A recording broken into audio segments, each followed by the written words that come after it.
As we're developing these big stores of value that can be nationalized by a government, that's sort of the same sort of fiat system. It's really important to have payments for the safeguarding of the network. It's highly resistant to being rugged by a nation state. How big does Bitcoin need to get before we even see an inkling of that kind of effect in those kinds of markets? I think more important is how old does it need to get? Do I do Bitcoin or do I do gold? Gold's been around for 6,000 years and it's understood. If you're a central bank or an institution, are you going to put it into a 16-year-old commodity, digital commodity on the internet? We don't even know where we'll go in 5 years. Like, what's this quantum thing? People don't know what's going to happen. Archie. The store of value brings a lot, right? The store of value brings, $100 billion, $500 billion companies like Tether. It brings companies like MicroStrategy. And what are they going to do? They're going to support the network. They're going to support Bitcoin and infrastructure. And so store of value first, payments later. There is a lingering school of thought that one negates the other, or one should precede the other, or one should be prioritized over the other. I think they go hand in hand, to be honest. What are your thoughts on that? The thing is, payments is really no-go outside of a very, very, very tiny amount of people who are passionate about the technologies. It would be like the cypherpunks, the true cypherpunk type out of the developer group. There's only a small amount that are working on a specific thing for freedom money. And the average person just wants to get on with their life, right? So ultimately, it is the number will go up.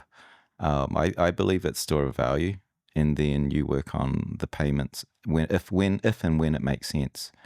But I think that it's really important to have payments for the safeguarding of the network.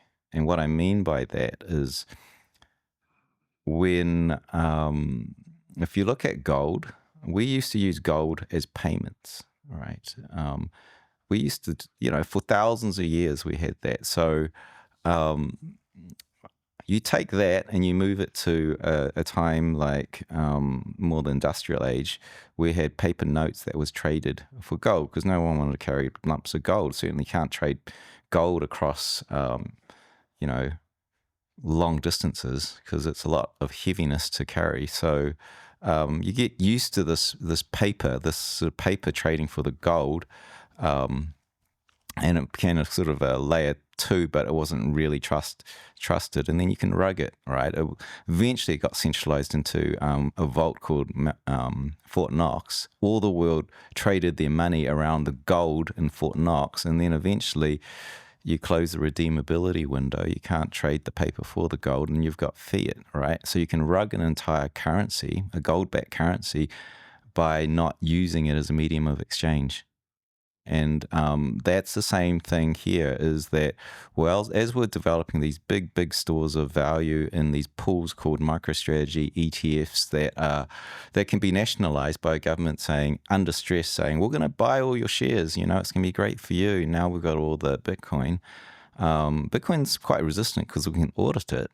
But the fact is you could create another like dollar backed by Bitcoin. And you can keep this sort of fiat games going on for a long time. Eventually, Bitcoin and gold and a whole bunch of other assets, but it's sort of the same sort of fiat system. There's a centralized party involved. If you have Bitcoin being used by the people everywhere, it's highly resistant to being rugged by a central attack by a nation state or some other party. You mean perpetuate the fiat gains by having a reserve-backed currency, the reserve being Bitcoin, and then just repeating the same cycle that played out with gold? Yeah. Like, so say if the dollar comes under stress, you start to say, we're going to back it with commodities, we're going to back it with Bitcoin, we're going to back it with a whole basket of stuff to build confidence, but it's a confidence game. Yeah. Yeah, definitely.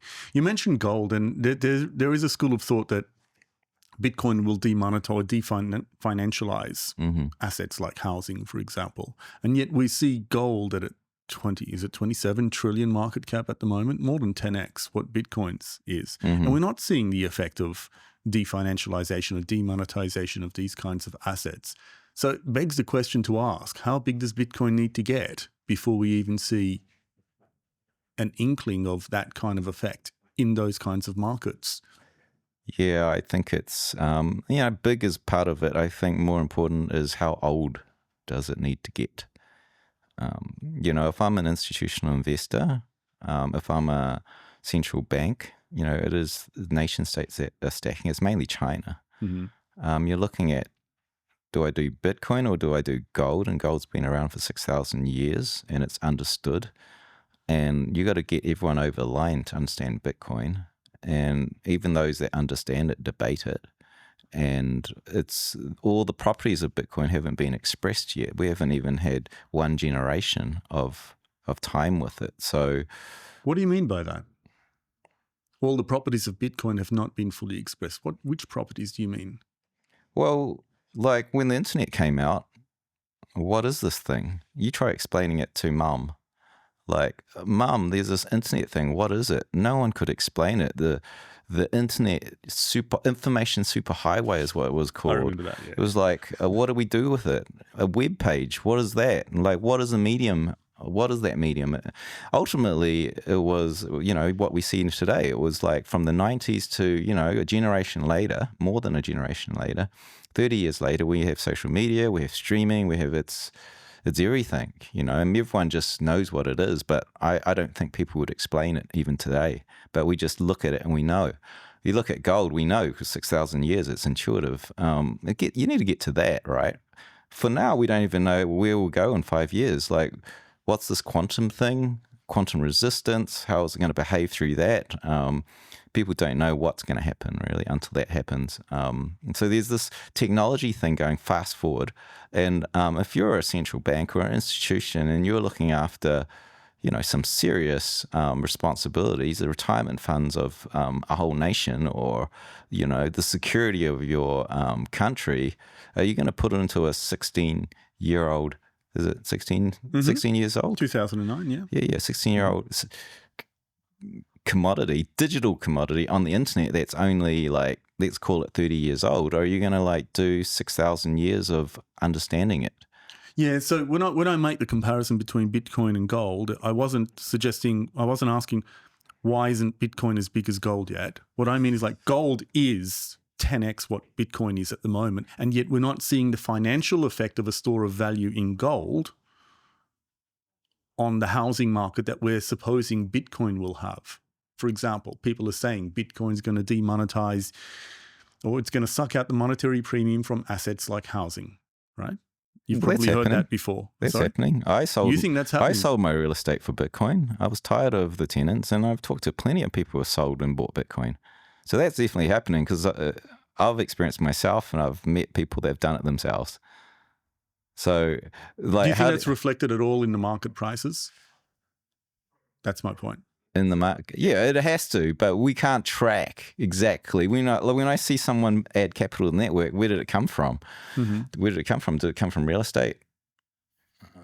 It's going to be pretty tricky. So, is real estate in a downturn, and that's why it's going down, and Bitcoin's like growing as a network, and we don't know why. Everyone has their own reasons. So I know that it is demonetizing to some degree. How do you measure it? It's a different thing. Maybe I'm not thinking about it in the right way, but I think you selling your house to buy Bitcoin is just throughput. It's not money that stays in a particular asset because there's, as we know, there's a buyer and seller on every side of transaction, right? So when you sell, someone's buying, same thing happens with Bitcoin, right? You putting money in, someone's taking money out as well. So it's all throughput, and it's just the sentiment surrounding a particular asset as to which price level that transaction, that throughput happens at, right? So I'm like, well, is it possible that actually Bitcoin does go up and we don't see the demonetization, the monetary premium from other assets does not get sucked out because there's a well-established custom that persists? You see what I mean? No, like if you're going to sell the house and you're going to buy the Bitcoin price ultimately is going to go up fundamentally.